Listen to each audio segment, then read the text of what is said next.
All right, Hembo's over there. Time for the reveal. Survey says, also Randy Moss. Randall Cunningham. Oh, no, that wasn't Randy Moss. So by proxy, no, that was Ray. Was it? It was Randy Moss. It was. So the connector here is Randy Moss. My random guess before I saw the answer to the rundown was going to be Jeff Blake. Why? Threw a good deep ball. Yeah. Did a lot of them get caught? For a minute they did. Yeah. All right, let's go. Time now for the hurry up with Dan Graziano. Graz, start things off with the Browns. All right, talking about an unsettled quarterback situation, not quite Jeff Blake. The Browns wrapping up minicamp this week. A lot of focus on the reps and how they've been distributed among the quarterbacks.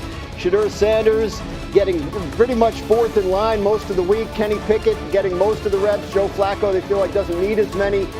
Watch this come training camp, because this, the Browns have said repeatedly, is only about learning and installing. So good work for Shedeur Sanders, Dylan Gabriel, but they still have to work their way up the depth chart there in Cleveland. TJ Watt was not at Steelers minicamp, looking for a new contract. 1 year left on his deal.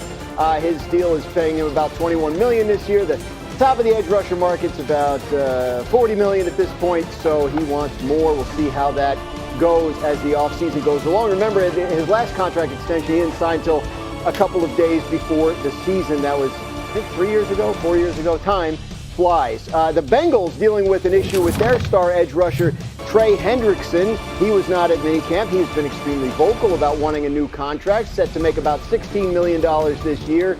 He led the league in sacks, feels like he should be paid a lot more. That contract standoff continues, along with one with their first-round rookie, Shamar Stewart. Bengals have some issues up front on defense. Contractually, they got to get worked out. So before we get to the Bengals big picture, by the end of the show, Hembo's going to give me some Jeff Blake stats. We're going to show Jeff you. Blake. Well, side note, Jeff Blake, former teammate of mine, Junior Whopperhands. See, it all comes back to Jeff Blake at some point. It all How many connects. former Bart Scott quarterback teammates are we in the reference? I played with a lot of bad quarterbacks. Jeff Blake, not one of them. There you go. See, all right, so as for the current Bengals, not the mid-'90s Bengals, what's going on there? What do they do? They do this to themselves. And, because they're an old school organization, they really don't, get proactive and ahead. They're kind of like Dallas. They operate old school, and what happens is people outplay their contracts. You talk about Trey Hendrickson. Like, everybody knows that he should be properly compensated, and we understand that he's 30 years old, but he's giving you 35 sacks in 2 years.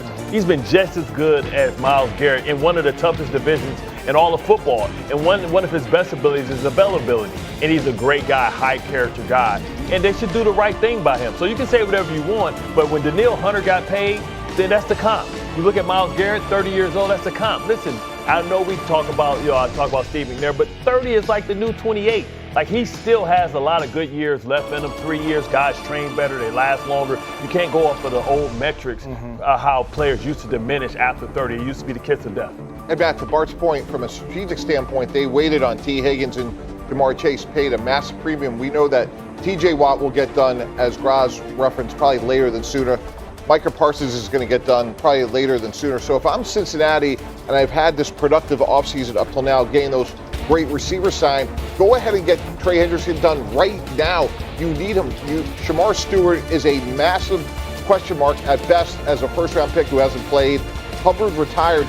For them to get to where they want to go, they need Trey Hendrickson. So to me, the best way to take care of the problem in the locker room and save money is to be proactive and get this deal done. Tell me this, what do you need if you have an explosive offense, you're up by a lot of points? And We saw it last year. The defense, we saw it last year. Well, you need sacks, you need pass rush. Yeah, right. The Bengals future year guarantees give the Bengals front office hives. They can't handle it. For years, they refused to do it. You did a long-term veteran contract with the Bengals. The only guarantee was the signing bonus. They broke that precedent for Joe Burrow, and then they broke it again for Jamar Chase and T. Higgins, who have future year guarantees. Those guys are all 26 when they sign their contract. So the Bengals are sitting here saying, well, 26 is a lot different from 30. We don't want to guarantee money in future years when somebody's maybe past his prime years. You mentioned Danielle Hunter. It was a 1 year extension for a little more than $35 million. But he was only there for 1 year. They showed him love. Trey Henderson has been there for 4 years. And Graz, I understand that. I've been there in the front office, and if that's what you feel, that's fine. Then trade him. Say, hey,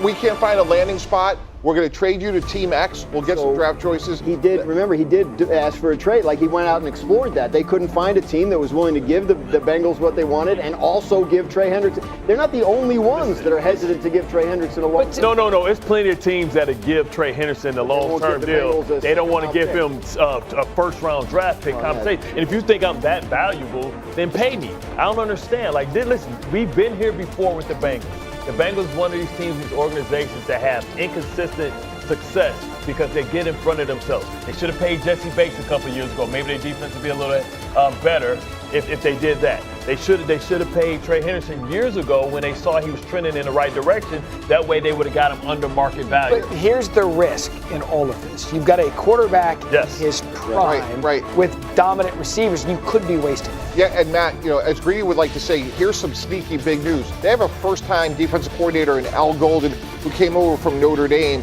and right now Shamar Stewart's not signed, Trey Hendrickson's not signed. And look, you want to put together, as you said, at a minimum, a representative defense that could close out games. Now, look, it's only mid-June. We have some time here. But if I'm Al Golden, I want to get going in my new scheme. I want these guys here.